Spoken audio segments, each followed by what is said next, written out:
अस्सलाम वालेकुम दोस्तों, ये देख सकते हैं जी करेले की जो है ना दोबारा पैकिंग हो रही है। दोबारा पैकिंग क्यों हो रही है? क्योंकि गर्मी हो गई। गर्मियों में जी ये पीला बन जाता है जी। इस तरह के आप देख रहे हैं, ये माल निकाला जा रहा है जी। इसकी दोबारा ग्रेडिंग हो रही है।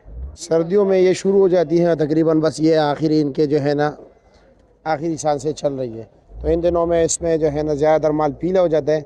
फिर रात को जो है ना गाहक ये पसंद नहीं करता जिस माल में पीला हो, इसलिए दोबारा इसकी ग्रेडिंग हो रही है। इसको साफ़ किया जा रहा है, ख़राब माल निकाला जा रहा है पीला, और इसकी दोबारा रीपैकिंग हो रही है जी। आजकल करेले का रेट काफ़ी डाउन हो चुके हैं। सर्दियों में तो रेट काफ़ी तेज़ था। तकरीबन रेट सर्दियों में चल रहा था जी, ये 1400-1500 रुपये दड़ी, यानी कि 300। पहले जब शुरू हुआ 1700 रुपये दड़ी था ये देसी वाला। फिर आहिस्ता आहिस्ता 1400 पे आ गया, 1200 पे आ गया, 1000 पे आ गया। ज़्यादा अरसा ये गया 1000-1200 तक रेट चल रहा था। फिर आहिस्ता आहिस्ता 700-800 पे आ गया जी। और इस वक्त मेरे ख्याल में 500-600 के लगभग करीब ये रेट चल रहा है करेले का सुबह के टाइम। आपके इलाके में करेले का क्या रेट है जी? कमेंट सेक्शन में हमें ज़रूर बताया करें जी।